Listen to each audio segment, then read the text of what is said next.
So before I can go rip this thing, I got a couple things I got to finish up. I'm pretty much finished up wiring in the power commander and the Autotune. So what I got to do though is route these radiator lines up to the new radiator, and the inlet and outlet for this are larger than what's on the bike. So I have to make a couple adapters. And so I just got some aluminum rod and I'm going to turn those down on the lathe. I have like 5 parts to make. One part I'm going to have to do a little bit of milling and some welding. So basically that's going to connect. There's a line down here which acts as an oil cooler.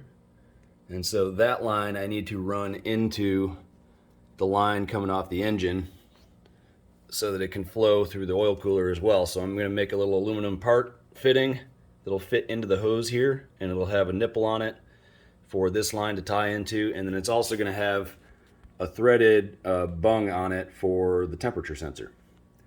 So I'm going to get on that, and then we'll see if we can get this thing running.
Well, I'm not the best aluminum welder in the world, and I never claimed to be, but these will do. I mean, it'll seal and it's not going to come apart, so good enough.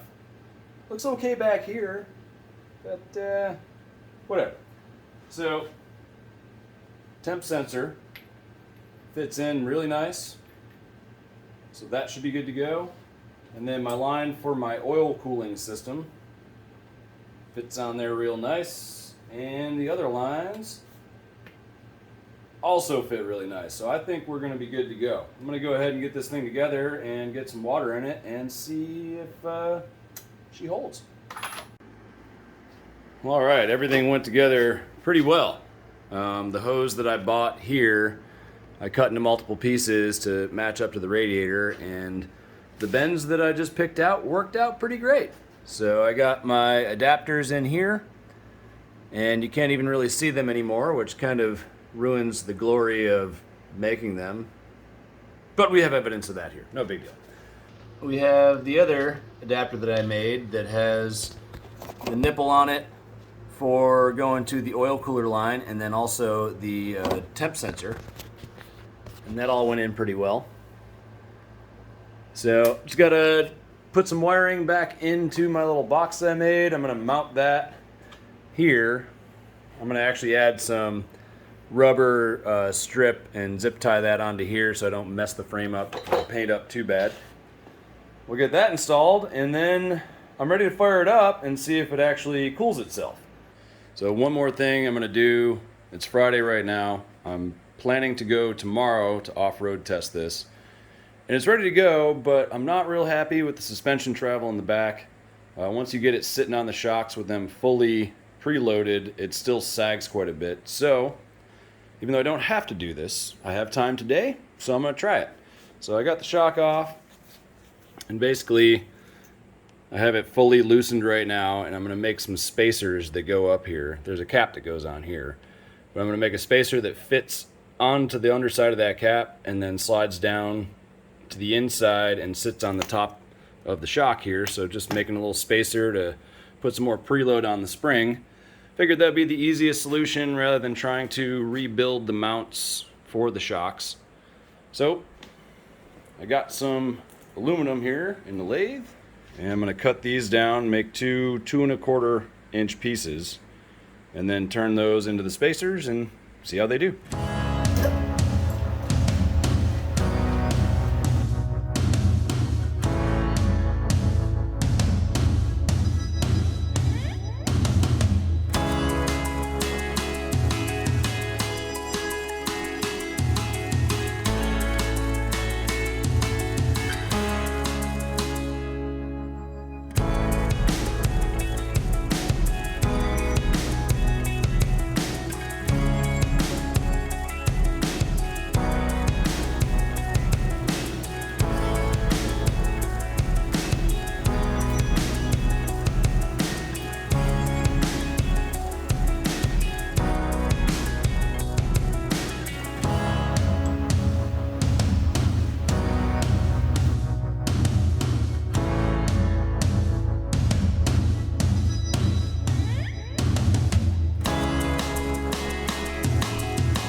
Alright, so here's the concept. Basically, a spacer. The top cap, which fits on here, sits in the top there, and then I just slide this piece on, and it gives me 2 extra inches, approximately, of suspension preload. So I had these things maxed out, and it was still sagging quite a bit. So, I think this will probably solve my problem. So let's find out. Is your suspension too soft? Feeling a little lip in your suspenders? Get yourself a Provins shock jacker. It'll jack you up. Well, they're on, and it worked better than expected. I gained about 2 inches of clearance, and it almost looks like that's how they came. Pretty happy with that. I actually might have to loosen them a little bit, but we'll see when I go and test it. So now I'm getting the full extension of my A-arms and suspension. So pretty stoked about that. We are ready to rip. That'll be coming up next.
so chain was skipping really bad. It was kind of getting worse. I think the chain's stretching, original chain. So I'm gonna try to switch the chain over in the field. I had to wait for some half links to come to really get the tension right. They came, I have everything with me, I'm gonna give it a go. All right, got the other chain on. It's tight, might be a little too tight, but it seems like this thing likes the chain pretty tight, or else it'll skip. Might be something I need to work out later. I'll give her a go, see what happens.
Well, I think we found some sand and some dirt.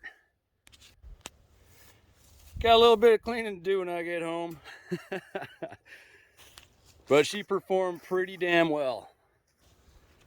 So the only issue we had was the chain skipping a little bit, and I got that temporarily fixed so we could keep ripping a little bit more.